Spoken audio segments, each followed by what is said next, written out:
நீங்க சேமிப்பவரா இருந்தாலும் சரி அல்லது புதிய டெக்னாலஜி விரும்பியா இருந்தாலும் சரி, உங்களுக்கு என்ன வந்தாச்சு 10 HP. இங்கு புதிய பொருட்கள் மற்றும் ஸ்பேர் பார்ட்ஸை வெரிஃபைட் செல்லர்ஸ் மூலமாக வாங்கலாம். 10 HP இல் இன்றே லாகின் செய்யவும். சாலமனுக்கான ஷார்ட் ஃபார்ம் சாலா. கமர்ஷியல் சினிமா மட்டும் பண்றதுல உடன்பாடு இல்லை சார். இந்த சமூகத்துக்கு ஒரு விஷயத்தை நம்ம சொல்ல வரோம்ல, அந்த சமூகத்துக்கு சொல்லும் பொழுது அது உண்மையும் நேர்மையும் இருந்தால் மட்டும்தான் அது வந்து ஒர்க் அவுட் ஆகும். நீங்க படத்துல பார்க்குற டைலாக்ஸ் வந்து வெறும் வசனமா இருக்காது, அது எல்லா திசையிலையும் நடக்கிற சம்பவங்களை நான் வசனமா மாத்திருப்பேன்.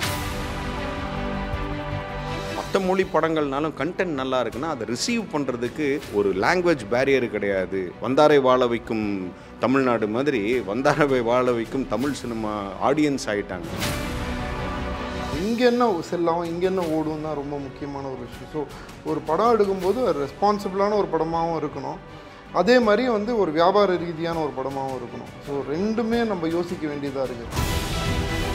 இப்போது சொன்ன மாதிரி ஃபீமேலுக்கு வந்துட்டு ரொம்ப சாஃப்டாக லவ் சப்ஜெக்ட் அந்த மாதிரி கொடுக்கறத தாண்டி இப்போ நிறைய பேர் வந்துட்டு உமன்ஸ்க்கு இம்பார்ட்டன்ஸ் கொடுக்குற மாதிரி, சும்மா சாங்குக்கு மட்டும் வந்துட்டு போகிற மாதிரி இல்லாமல் இப்போ நிறையவே டிஃப்ரென்ஸ் இருக்குது.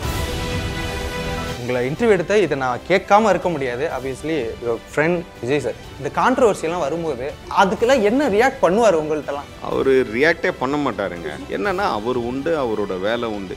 எங்க நாளைய தீர்ப்புல பார்க்காத அவர் விமர்சனமாக இப்போ பார்க்க போகிறாரு. இன்னைக்கு எல்லா கைனகாலஜிஸ்ட்டுமே வந்து ஃபர்டிலிட்டி சென்டராக மாறிடுச்சு. எத்தனை வடபண்ணியில் எத்தனை சொல்லுவீங்க, அரும்பாக்கத்தில் எத்தனை, நம்மளை சுற்றி இருக்கிற எல்லா இடத்துலையுமே இருக்குது. அதை தாண்டி இந்த சமூகத்தின் மீது இருக்க அக்கறையில் அகெயின்ஸ்ட் ஆல்கஹால் ஒரு படம் பண்ணியிருக்கேன். ஆனால் இது ப்ரீச்சியாக இருக்காது. எல்லாருக்கும் வணக்கம். வணக்கம். எல்லாரும் எப்படி இருக்கீங்க? நல்லா இருக்கும். நீங்கள் எப்படி இருக்கீங்க? சூப்பராக இருக்கேன். தென் சாலா ஒரு படத்துக்கு டைட்டில் ரொம்ப ரொம்ப முக்கியம். எடுத்தோடனே மக்களுக்கு அதுதான் அறிமுகமாக போகுது. அப்படிங்கும்போது சாலா அப்படின்னா நான் நிறைய நார்த் இந்தியன்ஸ் வந்து கெட்ட வார்த்தையாக திட்டி பார்த்துருக்கேன். சாலானா என்ன ஃபஸ்ட்டு? சாலானா அது ஒரு சாதாரண பேர், அது ஒரு பேர். சாலமனுக்கான ஷார்ட் ஃபார்ம் சாலா. ஓ சாலா அப்படின்னு சொல்லி திட்டுவாங்களே, அது மாதிரி எதுவும் மீனிங் இருக்குமா அப்படின்னு சொல்லிட்டு கேட்டேன். கிடையாது, அந்த மாதிரிலாம் எதுவும் இல்லை. ஓகே. தென் போஸ்டர்ஸ் பார்க்கும்போது எல்லாரும் ஏதாவது கேட்டாங்களா? டக்குன்னு கேஜிஎஃப் யஷ் மாதிரி இருக்கு அப்படின்ற மாதிரியான ஒரு விஷயம் யாராவது கேட்டாங்களா? நிறைய பேர் கேட்டாங்க. நிறைய பேர் கேட்டாங்களா? எல்லாரும் கேட்டாங்க. Okay okay. தென் இப்போ டெபியூ அப்படின்னா எடுத்த உடனே அந்த ஆக்ஷன் அந்த விஷயங்கள் ஒரு 2-3 படத்துக்கு அப்புறம் தான் மக்கள் ஏற்றுப்பாங்க அப்படின்ற மாதிரியான விஷயங்கள் தான் சொல்லுவாங்க. பட் படத்தோட அந்த ட்ரைலர் பார்க்கும்போது ஃபுல்லாக ஆக்ஷன் அந்த மாதிரியான விஷயங்கள்லாம் இருக்க மாதிரி இருக்குது. இதை நீங்கள் எப்படி பார்க்குறீங்க? மக்கள் ஏற்றுப்பாங்க அப்படின்ற அந்த விஷயத்தில் நீங்கள் எப்படி பார்க்குறீங்க? இல்லை, நிச்சயமாக ஏற்றுப்பாங்க. ஏன்னா வந்து ஃபஸ்ட்டு நம்ம எழுதுறதுக்கு முன்னாடி நம்மளுக்குள்ளே ஒரு 4 ஆடியன்ஸ் இருக்கான், 2 டெக்னீஷியன் இருக்கான். ஸோ அது அந்த 4 ஆடியன்ஸையும் 2 டெக்னீஷியனையும் கன்வின்ஸ் பண்ணதுக்கப்புறம் தான் அது பேப்பரில் வரும். ஸோ அதில் டவுட்டே கிடையாது. அதை வந்து ஆடியன்ஸ் ஏற்றுப்பாங்கன்ற அந்த கோட்டை தாண்டி என்ஜாய் பண்ணுவாங்க. இந்த மாதிரியான ஒரு ஆக்ஷன் மூவிஸ் அப்படின்னு பார்க்கும்போது விமன் கேரக்டர்ஸ்க்கு ரைட்டிங் டக்குன்னு போய் கிளியராக கொடுத்துட மாட்டாங்க. பட் எங்களுக்கு ட்ரெய்லர் பார்க்கும்போது உங்களோட கேரக்டர் வந்து ரொம்பவே நல்லா இருக்கும் போல். ஏன்னா உங்களோட நீங்கள் பேசுகிற டைலாக்ஸ் அந்த விஷயங்கள்லாம் ரொம்ப சூப்பராக இருந்தது. அந்த ரைட்டிங்கை நீங்கள் எப்படி பார்க்குறீங்க? இப்போது சொன்ன மாதிரி ஃபீமேலுக்கு வந்துட்டு ரொம்ப சாஃப்டாக லவ் சப்ஜெக்ட் அந்த மாதிரி கொடுக்கறத தாண்டி இப்போ நிறைய பேர் வந்துட்டு உமன்ஸ்க்கு இம்பார்ட்டன்ஸ் கொடுக்குற மாதிரி, சும்மா சாங்குக்கு மட்டும் வந்துட்டு போகிற மாதிரி இல்லாமல் இப்போ நிறையவே டிஃப்ரென்ஸ் இருக்குது. ஸோ அந்த விதத்தில் அதுவாக தான், அந்த ஒரு வழியாக தான் இதுவும் பார்க்குறேன். அதில் ஒரு படமாக தான் நான் இதுவும் பார்க்குறேன். ஓகே. எஸ். தென் டைலாக்ஸ் இப்போ நீங்கள் எழுதுனது தானே சார்? ஆமாம். ஓகே. டைலாக்ஸ் இப்படி தான் இருக்கணும், ஓப்பனாக இப்படியே பேசிடலாம் அப்படின்னு சொல்லிட்டு எந்த இடத்துல நீங்கள் முடிவெடுக்கிறீங்க? அப்புறம் தென் அந்த இந்த ஒரு டைலாக் கூட, ட்ரைலர் முடிவில் வர டைலாக் கூட, அதெல்லாம் நீங்கள் எப்படி எடுக்கிறீங்க சார்? அதுதான் எனக்கு வந்து கமர்ஷியல் சினிமா மட்டும் பண்ணுறதுல உடன்பாடு இல்லை சார். ஏன்னா அது பண்ணுறதுக்கு நிறைய பேர் இருக்காங்க. அதை தாண்டி இந்த சமூகத்துக்கு ஒரு விஷயத்தை நம்ம சொல்ல வரோம்ல, அந்த சமூகத்துக்கு சொல்லும் பொழுது அது உண்மையும் நேர்மையும் இருந்தால் மட்டும்தான் அது வந்து ஒர்க் அவுட் ஆகும். நீங்கள் படத்தில் பார்க்குற டைலாக்ஸ் வந்து வெறும் வசனமாக இருக்காது, அது எல்லா திசையிலையும் நடக்கிற சம்பவங்களை நான் வசனமாக மாற்றிருப்பேன், கன்வெர்ட் பண்ணியிருப்பேன். ஸோ அதுதான் நீங்கள் பார்த்த ட்ரெய்லரில் பார்த்து சொல்கிறீங்க இல்லையா? ஆமாம். ட்ரெய்லரில் நீங்கள் ஃபர்டிலிட்டி சென்டர், நீங்கள் ஃபர்டிலிட்டி சென்டருக்கு அப்படியே அந்த விஷயத்துக்கு கொஞ்சம் முன்னாடி போய் பார்த்தீங்கன்னா அவங்களுடைய டைலாக் இருக்கும். இன்றைக்கி வந்து தண்ணிக்காக கையேந்திர நாம நாளைக்கு ஆம்பளைங்களுக்காக கையேந்த வேண்டிய நாள் ரொம்ப தூரத்தில் இல்லை. அதோடைய இன்னொரு மறு உருவம் தான் இது. அதுக்கு ஒரு பிஃபோர் டைலாகாக வர்றது தான் இது. ஓகே. இது ஃபர்டிலிட்டி சென்டர். ஆமா, ஆமா. 30 வருஷத்துக்கு முன்னாடி நம்ம ஃபர்டிலிட்டி சென்டர்னு ஒன்று கிடையவே கிடையாது. நீங்கள் தான் கேள்விப்பட்டிருக்கீங்களா? 20 years பேக். இல்லை, அப்போ வந்து பேர் வந்து கைனகாலஜிஸ்ட், அவங்களுக்கு மகப்பேறு மருத்துவர்னு தான் சொல்லுவாங்க. இன்றைக்கி எல்லா கைனகாலஜிஸ்ட்டுமே வந்து ஃபர்டிலிட்டி சென்டராக மாறிடுச்சு. எத்தனை வடபண்ணியில் எத்தனை சொல்லுவீங்க, அரும்பாக்கத்தில் எத்தனை, நம்மளை சுற்றி இருக்கிற எல்லா இடத்துலையுமே இருக்குது. ஸோ அதுக்கான காரணத்தை நான் டாக்டர்ஸ் கிட்ட சர்ச் பண்ணும்பொழுது எனக்கு கிடைச்ச ஸ்டேட்மெண்ட்டை தான் நான் டைலாக்காக கன்வெர்ட் பண்ணியிருக்கேன், சீன்ஸாக கன்வெர்ட் பண்ணியிருக்கேன். ஓகே அண்ணே. ஸ்ரீநாத் அண்ணே, உங்களை வந்துட்டு காமெடியாக நிறைய இடங்களில் பார்த்துருக்கோம், நிறைய படத்தில். இந்த படத்தில் சீரியஸ் ப்ளஸ் காமெடி இந்த மாதிரியான விஷயங்கள் இருக்குமா? இல்லை, எனக்கு என்னோடய ஃப்ளேவரில் இருக்கும் அந்த கேரக்டரில், தாஸ்ன்ற கேரக்டரில். பட் என்னென்னா யூஸ்வலாக நான் பண்ணுறது இதில் இருக்காது. ஏன்னா கேரக்டரே அந்த மாதிரி. ஸோ ஒரு ஒரு கேங்ஸ்டர் மூவியில் நீங்கள் யோசிக்கிற மாதிரி நானுமே ஃபஸ்ட்டு சொல்லும்போது எனக்கு இது செட் ஆகுமா மணிபால் பிரதர் அப்படின்னா, நீங்கள் ஒன்றும் இல்லை, உங்களை ஒரு கேரக்டர் ஆர்டிஸ்ட்டாக வேறு ஒரு டைமென்ஷனில் காமிக்கணும்னு ஆசைப்பட்றேன் அப்படின்னாரு. ரெகுலராக ஹீரோவோட ஃப்ரெண்டாக பயணிக்கிறது தான் நமக்கு என்ன நேச்சுரலாக வருமோ, ஹியூமர் அதுவும் இருக்குது. பட் அது ஒரு வேறு டைமென்ஷனில் வேறு ஒரு லெவலில் இருக்கும், ஒரு மீட்டரில் இருக்கும். ஓகே. ஸோ எனக்கு இது புதுசாக இருந்துச்சு, நல்லா இருந்துச்சு. ஓகே, சரி, நம்மளும் ஒரே மாதிரி பண்ணாமல் கொஞ்சம் வேறு மாதிரி பண்ணணும்ல. இப்போ நான் மகான் கணக்கில் ஒன்று பண்ணியிருப்பேன், ஒரு மாதிரியான ஒரு கேரக்டர். ரவுத்ரமில் ஒன்று பண்ணியிருப்பேன், ஈரமில் ஒன்று பண்ணியிருப்பேன். ஸோ அந்த மாதிரி இந்த மாதிரி புதுசாக பண்ணுறதும் நமக்கு பர்சனலாக எனக்கும் சரி, நம்மளை பார்க்குற ஆடியன்ஸுக்கும் நல்லா இருக்கும்ல. ஓகே, கொஞ்சம் வித்தியாசமாக இருக்கும். ஆனால் இப்போ உங்களுக்கு வர கேரக்டர்ஸ் நீங்கள் பர்டிகுலராக செலக்ட் பண்ணி தான் பண்ணுவீங்களா? ரிஜெக்ஷன் நிறையா பண்ணுவீங்களா நீங்கள்? நமக்கு நேச்சுரலாக ஒரு விஷயம் வரணும், நம்மக்கிட்ட இருந்து என்ன எதிர்பார்க்குறாங்களோ. ஏன்னா நம்ம இவ்வளோ நாள் ஒன்று பில்ட் பண்ணி வச்சுருக்கோம், ஸ்ரீநாத் அப்படின்னா இதான் பண்ணுவான் அப்படின்னு சொல்லி ஆடியன்ஸுக்கு தெரியும். அது ரொம்பவும் எக்ஸ்பெரிமெண்டலாக ஆக்காமல், இப்போ நம்ம சடனாக நான் ஒரு சைக்கோவாக பண்ணுறது அப்படின்றது எப்படி ஜனங்க ஏற்றுக்குவாங்க அப்படின்றது தெரில. அது மாதிரி இப்போ திடீர்னு நம்ம காசி மாதிரி ஒரு கேரக்டர் ஃபுல்லாக பிளைண்டாக பண்ணோம் அப்படின்னா அது வந்து ஒரு சடனாக ஒரு ஷாக்காக இருக்கும் ஆடியன்ஸுக்கு. அப்படி நம்ம ஒரு ஆசிட் டெஸ்ட்லாம் எடுக்க போகிறதில்ல, சின்ன சின்னதாக ட்ரை பண்ணி சின்ன சின்னதாக நம்மளை கொஞ்சம் மாற்றிக்கிட்டு, நம்ம வழக்கமாக பண்ணுறது இல்லாமல் கொஞ்சம் ஆஃப் பீட்டாக பண்ணி பார்ப்போமே, அவுட் ஆஃப் த பாக்ஸ் பண்ணி பார்ப்போமே அப்படின்றது. இப்போ இந்த கேள்வி வந்து பொதுவாக எல்லாருக்குமே தான், ஒரு டிஸ்கஷன் மாதிரி வச்சுக்கலாம்.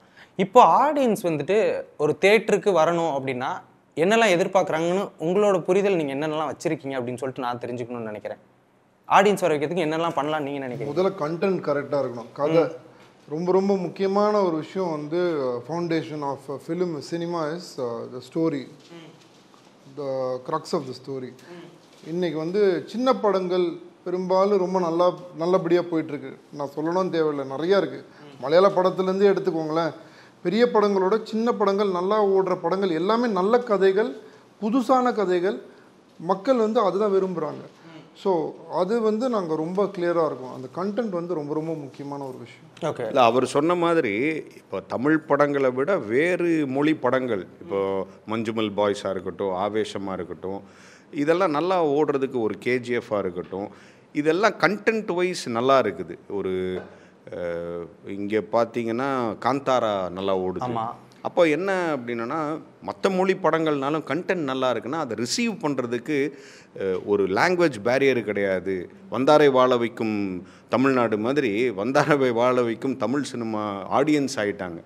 ஸோ கண்டென்ட் வைஸ் அவர் சொன்ன மாதிரி நல்லா இருந்துச்சுன்னா அவங்க அக்செப்ட் பண்ணிக்க ரெடியாக இருக்காங்க. ஃபஸ்ட்டு என்ன பெரிய சேலஞ்சுனா, கிளீஷேயாக இருக்கக்கூடாது, கிரிஞ்சாக இருக்கக்கூடாது, யூஷுவலாக இருக்கக்கூடாது. ஏதோ ஒரு 4 சர்ப்ரைஸ் எலிமெண்ட், 4 விஷயங்கள் புதுசாக இருந்தாலே போதும், என்னை டயர்டாக்காத அப்படின்றாங்க ஆடியன்ஸு. ப்ளஸ் என்னென்னா, நான் அனலைஸ் பண்ண வரைக்கும் அவங்க டைட்டில்லேருந்து, டிசைன்லேருந்து, டீசர்லேருந்து, ஒரு சிங்கிள்லேருந்து ஏதோ ஒன்று எக்ஸ்பெக்ட் பண்ணுறாங்க. அவனை அதை ஃபஸ்ட்டு நீங்கள் கனெக்ட் பண்ணால் தான் தியேட்டருக்குள்ளே வந்து படம் பார்க்கணுன்னு வர்றாங்க. ஸோ அதில் நீங்கள் சர்ப்ரைஸ் பண்ணிட்டீங்க, அவனை இம்ப்ரெஸ் பண்ணிட்டீங்க அப்படின்னா அடுத்து படத்தில் நம்ம அதுவே ஒரு 50% ஜெயிச்சிட்டோம் ப்ரோ. அதுக்கப்புறம் படம் பார்த்துட்டு அவனை 2 மணி நேரம் டயர்டாக்காமல் அந்த கிரிஞ்சாக கிளீஷையாக இல்லாமல் அவனை அனுப்புனாலே போதும். I think he will go and his verdict will be one time வாட்சுங்க, நல்லா இருக்குங்க, பிடிச்சிருந்துச்சுங்க, இது வந்தாலே இன்றைக்கி பெரிய விஷயமா இருக்குது. ஓகே. ஆடியன்ஸ் ரொம்ப கிளவராக இருக்காங்க. இப்போயே நமக்குலாம் அப்போ ஸ்க்ரீன் பிளேனா என்னன்னு கூட தெரியாது. சின்ன வயசில் ஏதாவது தெரியுமா? இப்போல்லாம் ஸ்க்ரீன் பிளேன்றாங்க, மியூசிக்குன்றாங்க, ஆர்ஆர்ன்றாங்க. எல்லாருக்குமே ரொம்ப ஆடியன்ஸ், நார்மல் ஆடியன்ஸ்க்கு எல்லாமே சினிமா பற்றின எல்லா ஒரு நாலேஜும் இருக்குது. ஸோ அதனால அவங்கள சாட்டிஸ்ஃபை பண்ணுறது இப்போ ரொம்ப கஷ்டமாக இருக்குது இந்த டைமில். எஸ்பெஷலி போஸ்ட் கோவிடுக்கு முன்னாடி வந்து வேற, கோவிட் அப்போ வந்து அவங்க வந்து வேர்ல்டு சினிமா பார்க்க ஆரம்பிச்சிட்டாங்க. டிஜிட்டல் பிளாட்ஃபார்ம் அவங்கள வந்து இப்போ ஒரு படம் பார்த்தா அவன் சொல்றான் இந்த படத்துல எடுத்தா அந்த படத்துல எடுத்தா அவனுக்கு எல்லாமே என்ன அப்படின்னா அவங்க நம்ம கிரியேட்டர்ஸை விட அவங்க பெரிய கிரியேட்டர்ஸா இருக்காங்க. நீங்க மீம்ஸ் பார்த்தாலே தெரியும் என்ன கிரியேஷன் பண்றாங்க.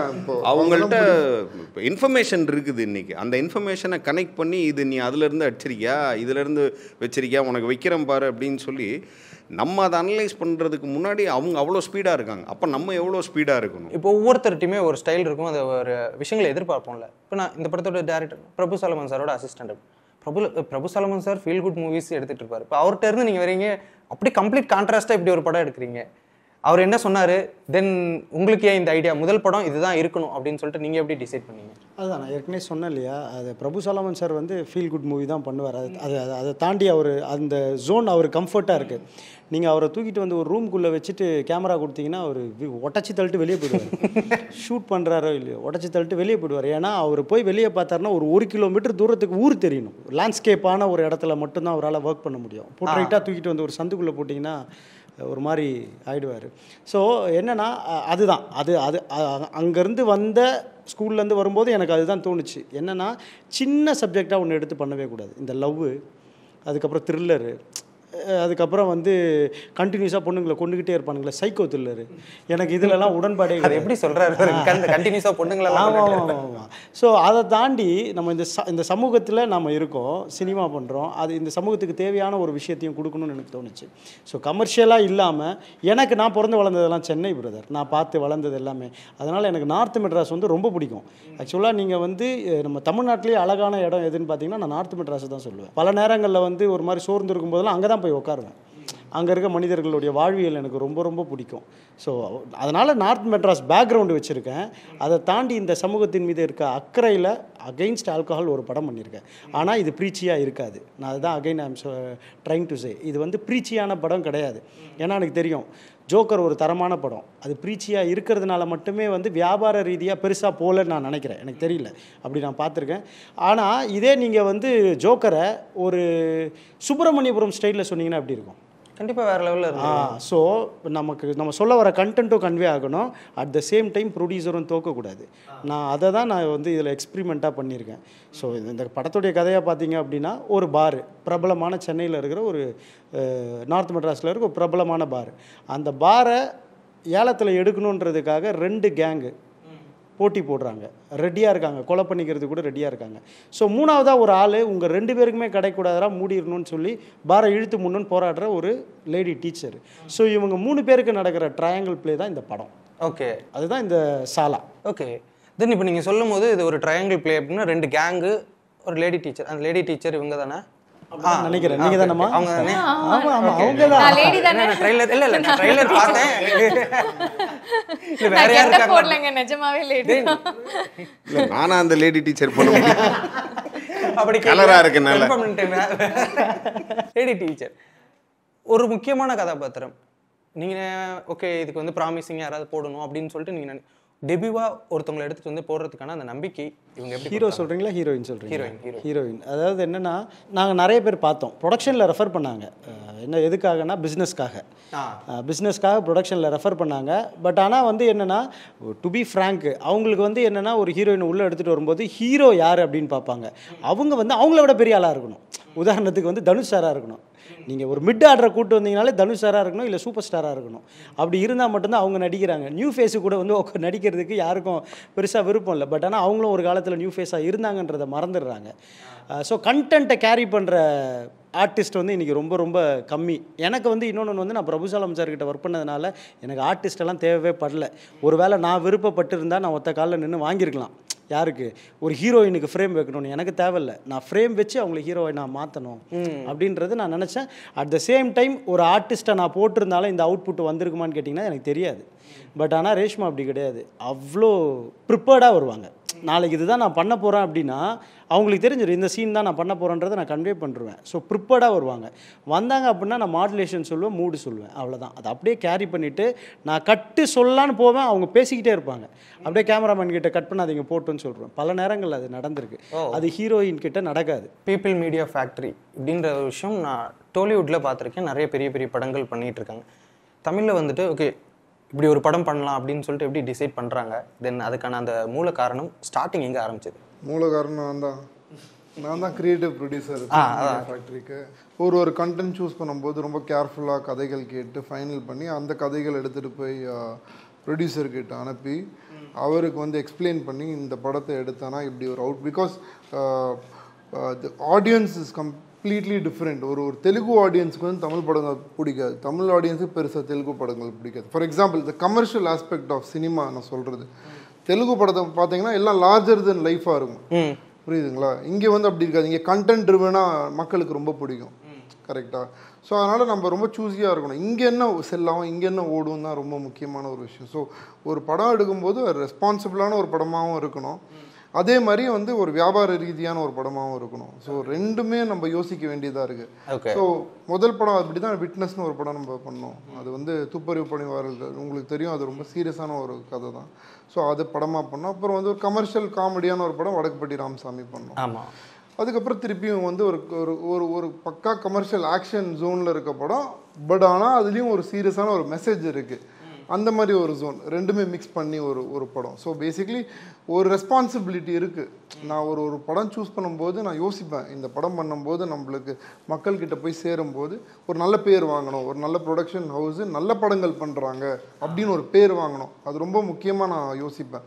ரேண்டமாக ஒரு லவ் ஸ்டோரியோ ஒரு ஆக்ஷனோ அப்படி பண்ணாமல் எது இம்பார்ட்டன்ட், எது செல்லாகும், மக்களுக்கு எது பிடிக்கும் எது பிடிக்காது, இதெல்லாம் யோசிச்சு நிதானமாக. இப்போ வடக்குப்பட்டி கூட பார்த்தா ஃபுல் ஃபேமிலி ஆடியன்ஸோட வரும். ஆமாம், அந்த மாதிரி. அந்த ப்ரீச் அப்படின்ற ஒரு விஷயம் இருக்குல்ல, ஒரு கண்டென்ட் சொல்கிறோன்னா இது ப்ரீச்சாக போயிடக்கூடாது, இது வந்துட்டு ஒரு கமர்ஷியலாகவும் இருக்கணும் அப்படிங்கிறது எந்த அளவுக்கு ரைட்டிங் அண்ட் டைரக்ஷனில் முக்கியமோ அதே அளவுக்கு ஆக்டர்ஸ் கையிலுமே அது இருக்குது. அதை நீங்கள் எப்படி பார்க்குறீங்க, அதை எப்படி டெலிவரி பண்ணுறீங்க? அந்த கேரக்டரில், அந்த ஸ்கிரிப்டில், அந்த லைன்ஸில், டயலாகில் அதுலேயே ப்ரீச்சிங் இல்லை அப்படின்னா வெரி குட். அதை தாண்டி நம்ம பண்ண போகிறதில்ல எதுவும். இப்போது ஹீரோயினுக்கு எப்படின்னா அதை ஒரு இம்ப்ரவைஸ் பண்ணுறதுக்கு ஒரு கேரக்டரைசேஷனில் பெருசாக ஸ்கோப் இருக்காது. மேபி அவங்க பர்ஃபார்மன்ஸில், அதாவது எந்த லெவலில் அழணும், எந்த லெவலில் கோவப்படணும், அந்த எமோஷனில் மட்டும் காமிக்கலாம். பட் இருக்கிற டயலாக்ஸு, இப்போ மணிபால் மாதிரி ஒரு டைரக்டர்லாம் மேக்ஸிமம் அவர் என்ன ஸ்கிரிப்டில் இருக்குதோ அதை இம்ப்ரவைஸ் பண்ணாமல் நீங்கள் பேசுங்க அப்படின்றது ஹீரோயின் ஹீரோ அப்படின்றதுல அவர் ரொம்ப கிளியராக இருப்பார். இப்போ எனக்கு அந்த லிவரேஜ் உண்டு ஆஸ் ஒரு கேரக்டர் ஆர்டிஸ்ட்டாக, ஒரு கமெடியனாக. ஏன்னா அந்த சீனை கொஞ்சம் இன்ட்ரெஸ்டிங் ஆக்கணும், லைட்டர் ஆக்கணும், கொஞ்சம் என்டர்டெயின்மெண்ட்டாக ஆக்கணும், ரசிக்கும்படியாக இருக்கணும் அப்படின்னா நான் அப்போ நம்ம சும்மா இருக்க மாட்டோம். ஏதாவது ஒரு பஞ்சஸ் இது போடலாமா, இது வச்சுக்கலாமா, இப்படி ஒரு கவுண்டர் ஒன்று அடிக்கலாமா அப்படின்றதில் நான் கேட்பேன். அதை கதையை கெடுக்காமல் அந்த கேரக்டரைசேஷனை உடைய லெவல் மாறாமல், மீட்ரு மாறாமல், கண்டென்ட்டு அந்த சீனுக்குள்ளே என்ன தேவையோ அதை கெடுக்காமல் பண்ணுறதுக்கு அவர் அலோவ் பண்ணுவார். நமக்கும் தெரியும் இது கொஞ்சம் ஓவராக இருக்குது, வேணாங்க அப்படின்னு அவரோட கன்கரன்ஸில் பண்ணுறது. ஸோ அப்போ அதை வந்து நம்ம எப்படி ப்ரீச்சியாக்க முடியும் இல்லையா? அப்படியே ப்ரீச்சியாக இருந்தால் கூட நான் சில நேரம் அவர்கிட்ட சொல்லுவேன் கொஞ்சம் ஓவர் டோஸாக இருக்கும். ஏன்னா இவர் ரொம்ப ஓப்பனாக இருப்பார். ஆஸ் அ டைரக்டராக என்ன தான் அவருக்கு என்ன தேவை அப்படின்றது ரொம்ப கிளியராக இருந்தாலும் மற்றவங்களோட சஜஷன்ஸை கேட்டுக்குவார். டிஸ்கஷன்லேருந்து ஆன் செட்ஸில், ஆன் ஃப்ளோர்ஸில் கூட அவர் ஓப்பனாக இருப்பார். நல்லா இருந்துச்சுன்னா சூப்பராக இருக்கே, நம்ம அவர் எழுதாத ஒரு விஷயம் நம்ம சொன்னால் கூட இது வச்சுக்கிறோங்க நல்லா இருக்குது அப்படின்றது அப்படி ஓப்பனாக இருப்பார். அதுதான் ஒரு டைரக்டருக்கு, ஒரு கிரியேட்டருக்கு ரொம்ப தேவை அப்படின்னு நினைக்கிறேன். ஓகே. ஏன்னா அவரோட அசிஸ்டன்ட் சொல்கிறத ஏற்றுக்கணும், கூட ஒர்க் பண்ணுற ஆர்டிஸ்ட்டும் இப்போ வில்லன் நான் இப்படி ஒன்று பண்ணுறேன் சார் அப்படின்னா அவரை விட்டு விளையாட பார்க்குறதானே, அப்போ தானே அவர் பண்ண முடியும். இல்லை ஒரு ஹீரோ சொல்கிறாரு சார் நான் இப்படி ஒரு ஸ்டைல் பண்ணுறேன், இதெல்லாம் ப்ராப்ளி சூப்பர் ஸ்டார் சொல்லியிருப்பார். அதனால தான் இன்றைக்கி அவர் சூப்பர் ஸ்டார். அதுக்கு அவருக்கு அமைஞ்ச டைரக்டர்ஸ் எல்லாம் அதை அலோவ் பண்ணியிருக்காங்க. ஸோ அவங்க அந்த ஃப்ரீடம் கொடுக்கும்போது ஆட்டோமேட்டிக்காக சில ப்ரீச்சியான விஷயங்கள் கூட இன்ட்ரெஸ்டிங்காக மாறும்னு நினைக்கிறேன். இப்போ வந்துட்டு இந்த லாஸ்ட் செக்மெண்ட் மாதிரி ஒரு கான்ட்ரோவர்சி ரவுண்ட் அப்படின்னு சொல்லி வச்சுப்போம். இதுக்கு வந்து எல்லாருமே ஓப்பனா பிராங்கா பதில் சொல்லணும். இவங்களா ஃபர்ஸ்ட் உங்கள்கிட்ட இருந்து ஸ்டார்ட் பண்ணிடுறேன். சொல்லுங்கப்பா. இப்போ நீங்கள் தொடரிலையும் ஒர்க் பண்ணியிருந்தீங்க, அதில் தான் வந்து கீர்த்தி சுரேஷ் டெபியூ ஆகிறாங்க. ஓகேவா? இதில் இப்போ நீங்கள் இவங்கள தான் நீங்கள் டெபியூ பண்ணுறீங்க. யார் பெஸ்ட்டு? சரி சரி நானே எதில் பெஸ்ட்டு? ஆக்டிங் பெர்ஃபார்மரா? டவுட்டே கிடையாது, ரேஷ்மா தான். ஆமாம், பார்த்தீங்களா? டவுட்டே கிடையாது. ஓகே, எதனால இந்த அளவுக்கு அப்படிங்கும்போது என்னென்ன எப்படி நீங்கள் இம்ப்ரெஸ் பண்ணீங்க? தென் எந்த மாதிரியான விஷயங்கள்லாம் உங்கள்கிட்ட அவர் வந்துட்டு ரொம்ப பிடிச்சிருக்கு அப்படின்னு சொல்லியிருந்தாரு? இது கான்ட்ரோவர்சி கிடையாதுங்க, இது ஜென்ரலா தான் கேக்குறேன். என்று ஒரு பதில் சொல்லிடுறேன். என்னன்னா ஆக்சுவலாக என்னன்னா சினிமாவில் வந்து திறமைசாலி திறமை இல்லாதவன்ற ஒரு கேட்டகரியே கிடையாது. அப்படி ஒரு கேட்டகரியே கிடையாது. வாய்ப்பு கிடைச்சவன், வாய்ப்பு கிடைக்காதவன். கிடைச்ச வாய்ப்பை பயன்படுத்தி அவன் கோர்ட்டுக்கு அந்த பக்கம் போயிட்டு ப்ரூவ் பண்ணிட்டான். இவங்க வந்து கோர்ட்டுக்கு இந்த பக்கம் நிற்கிறாங்க, கிடைச்ச வாய்ப்பை பயன்படுத்தி ஹோல்ட் பண்ணிட்டு இருக்காங்க. ஸோ நான் 2 பேருமே பார்த்துருங்க. 2 பேருமே ஒரு இடத்துல நின்னாங்கல்ல, கோர்ட்டுக்கு இந்த பக்கம். நான் அதை சொல்கிறேன், கோர்ட்டுக்கு இந்த பக்கம் நிற்கும் பொழுது எனக்கு வந்து அவங்கள விட பெரிய பர்ஃபார்மர் இவங்க, டவுட்டே கிடையாது. அந்த கோர்ட்டுக்கு இந்த பக்கம் நிற்கும் பொழுது. ஓகே, இப்போ உங்களுக்கு ஸ்டார்டிங்கில் ஹீரோயின் வளர்ந்து வரும்போது நல்ல கேரக்டர்ஸ் அந்த மாதிரியான விஷயங்கள்லாம் பண்ணுறாங்க. வளர்ந்ததுக்கப்புறம் வந்து கமர்ஷியலுக்குள்ளே போய் சிக்கிடுறாங்க, இல்லை சீன்ஸ் அந்த மாதிரியான விஷயங்கள் கண்டென்ட் படமே போகிறது கிடையாது, அப்புறம் போகிறது கிடையாது. இது நீங்கள் எப்படி இருக்க போறீங்க? ப்ரூஃபாக இப்போவே கொடுத்துருங்க எங்களுக்கு.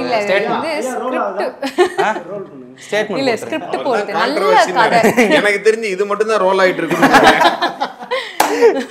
இல்ல அப்படியெல்லாம் ஒண்ணும் கிடையாது. நல்ல கதை தான் இங்க வந்துட்டு. ஹீரோ ஹீரோயின்லாம் செகண்டரி தான், எல்லாமே செகண்டரி தான். இங்க கதை தான் ஹீரோ, கதை தான் ஹீரோயின். நிஜமா அந்த நல்ல கதை தான் இங்க தேவைப்படுது.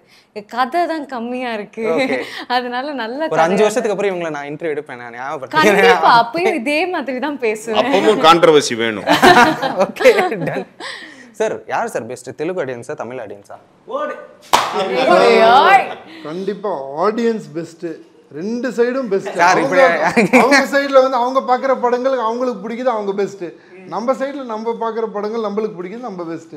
So cinema it's everybody's take, everybody loves it. No okay, அவங்களோட பார்வையில பாக்குறது அவ்வளவுதான். அவங்களுக்காக எடுக்கிற ஒரு விஷயம் தான் சினிமா. தெலுங்கு ஆடியன்ஸ்க்காக தெலுங்கு படங்கள் எடுக்கிறாங்க. அவங்களுக்கு என்ன பிடிக்குமோ அது மாதிரி தான் எடுக்க முடியும். நம்ம தமிழ் படத்தை எடுத்துட்டு போய் தெலுங்கு மக்களை போய் நீ பாரு இது பிடிக்கும்னா பிடிக்காது அவங்களுக்கு. ஓகே, அந்த மாதிரி சொல்ல. ஹிந்தி படம் வந்து புரியுதுங்களா, ஒரு லாங்குவேஜுக்கு ஒரு ஆடியன்ஸ் இருக்காங்க, அவங்களுக்கு கேட்டர் பண்ற மாதிரி தான் படம் எடுக்க முடியும். ஓகே அண்ணே, உங்களை இன்டர்வியூ எடுத்த இதை நான் கேட்காம இருக்க முடியாது. Obviously your friend Vijay sir, அவரு இந்த கான்ட்ரவர்சியெல்லாம் வரும்போது அதெல்லாம் உங்ககிட்ட ஷேர் பண்ணுவார்ல, என்னப்பா இப்படிலாம் பேசிக்கிறாங்க, இது அதுக்கெல்லாம் என்ன ரியாக்ட் பண்ணுவார் உங்கள்கிட்டலாம்? அவர் ரியாக்டே பண்ண மாட்டாருங்க. இந்த சூப்பர் ஸ்டார் இந்த விஷயம்லாம் போயிட்டு இருந்ததுல, அந்த சமயத்தில் உங்கள்கிட்ட ஏதாவது சொல்லுவாரா? இல்லை, அவர் அதெல்லாம் ஷேர் பண்ணிக்க மாட்டார். நம்மளா அவர் வாயிலிருந்து ஏதாவது வர வைக்கணும், நம்ம கேட்டோன்னா அதுக்கு வந்து பதில் சொல்லுவார். அவர் ஒரு மேடையில் சொன்னார்ல, கம்முன்னு இருந்தால் என்னது ஜம்முன்னு இருக்கும் அப்படின்னு வரல. அந்த மாதிரி தான் அவர். என்னன்னா அவர் உண்டு, அவரோட வேலை உண்டு. எங்க நாளைய தீர்ப்பில் பார்க்காத அவர் விமர்சனமாக இப்போ பார்க்க போகிறாரு. அவர் ஆரம்ப காலகட்டத்தில் அவர் என்னெல்லாம் விமர்சனம் பண்ணியிருப்பாங்கன்றது அதெல்லாம் தாண்டி இன்னைக்கு அப்போவே அவர் ரியாக்ட் பண்ணல. இன்றைக்கி ஒரு சூப்பர் ஸ்டாராக இருந்துட்டு அவர் ரியாக்ட் பண்ண முடியுமா? அதுதான் மெச்சூரிட்டி, அதுதான் ஒரு தலைவன், அதுதான் ஒரு என்ன சொல்கிறது, ஒரு விஸ்டம். ஸோ அது வந்துருச்சுங்க. அது இப்போல்லாம் வந்து பார்த்தோன்னா லாஸ்ட் ஒரு 4-5 இயர்ஸ் எல்லாம் நான் பார்க்கும்போது அவர் ஒரு ஞானி மாதிரி ஆகிட்டார். ஸோ அதனால் இதெல்லாம் தாண்டிட்டார், கடந்துட்டார். ஸோ அவரோட எக்ஸ்பீரியன்ஸில் நான் சொல்லுவேன் அவர்கிட்ட, எப்படின்னா இந்த ஒரு வார்த்தை போதும் அவரை பற்றி டிஃபைன் பண்ணுறதுக்கு. என்ன மச்சான் உங்கள் அப்பாவோட மெச்சோர்டாக இருக்கிறிய நீ அப்படின்னு, இதை விட என்ன வேணும்? அவர் இதான் அவர் டிஃபைன் பண்ணுறது. ஓகே, ஆனால் இப்போ இன்னும் வரல. இல்லை அவர்கிட்ட எனக்கு கான்ட்ரவர்சி கேட்கவே எனக்கு இதாக இல்லை. அவர் என்னை பார்த்தா பாவமாக இருக்கு இல்லையா? இது வந்து இல்ல, ஆனா நீங்க ஒரு விஷயம் வந்து நீங்க எடுத்த உடனே ஒரு கான்ட்ரவர்ஷியலா ஒன்று கேட்டீங்க, அதுக்கு நான் பதில் சொல்றேன். என்ன அப்படின்னா, இவ்வளோ பெரிய ஒரு ஆக்ஷன் ஃபிலிமு, இப்படிப்பட்ட ஒரு ஃபிலிமை ஒரு நியூ ஃபேஸ் வச்சு எடுக்கிறீங்களே அப்படின்ற விஷயம், அதுவே செம்ம கான்ட்ரவர்ஷியல். அதுக்கு நான் சொல்றேன், இப்போ நம்ம ஃபஸ்ட்டு ஜாக்கி சான் படம் பார்க்கும்போது நம்மளை பொறுத்த வரைக்கும் அவர் நியூ ஃபேஸ் தானே. இப்போ ஒரு ப்ரூஸ்லி படம் பார்க்கும்போது நம்மளை பொறுத்த வரைக்கும் அவர் நியூ ஃபேஸ் தானே. ஆனால் அவர் ஒரு 30 பேரை அடிக்கிறாரு, ஒரு 10 ஃபைட்டு பண்ணுறாருன்னா நம்ம ஒத்துக்குவோம்ல. ஸோ கரெக்டாக இருந்துச்சு அப்படின்னா, எதுக்காக சண்டை போடுறாரு, ஏன் சண்டை போடுறாரு அப்படின்றது கரெக்டாக இருந்துச்சுன்னா, அது சூப்பர் ஹீரோவும் ஒன்று தான், ஒரு சாதாரண ஆளும் ஒன்று தாங்க. ஸோ நீங்கள் இன்னொன்று, stars are made by good characters, good films. So அதான் இப்போ போன ஒரு பேட்டியில் சொல்லிகிட்டு இருந்தேன், சுப்பிரமணியபுரம் எவ்வளோ பெரிய ஒரு வெயிட்டான ஒரு ஸ்கிரிப்ட், அதில் சசிகுமார் சார் ஃபஸ்ட்டு ஃபிலிம் அவர் பண்ணது நம்ம ஒத்துக்கலையா? ஜெய்யை தாண்டி அவர் ஹீரோயிசம் பண்ணியிருப்பார். ஜெய் செத்துருவார், அதுக்கப்புறம் அவர் ரிவெஞ்ச் எடுப்பார். ஸோ ஏன் ஜெய் அதை பண்ணியிருக்கலாமே அப்படின்னு யாருமே கேள்வி கேட்கல, யாராவது ஃபீல் பண்ணணுமா? ஸோ அதுதான் என்னை பொறுத்த வரைக்கும் stars, heroes, super heroes are made, not born. Okay, நிறைய விஷயங்கள் பகிர்ந்துட்டீங்க. And to be frank, Saala trailer பார்க்கும்போது எனக்கு ரொம்ப ரொம்ப ப்ராமிசிங்காக இருந்தது. I am waiting for the movie. Thank you so much for sharing your thoughts. Thank you. நீங்க சேமிப்பவரா இருந்தாலும் சரி அல்லது புதிய டெக்னாலஜி விரும்பியா இருந்தாலும் சரி, உங்களுக்கு என்ன வந்தாச்சு 10 HP. இங்கு புதிய பொருட்கள் மற்றும் ஸ்பேர் பார்ட்ஸை வெரிஃபைட் செல்லர்ஸ் மூலமாக வாங்கலாம். 10 HP இல் இன்றே லாகின் செய்யவும்.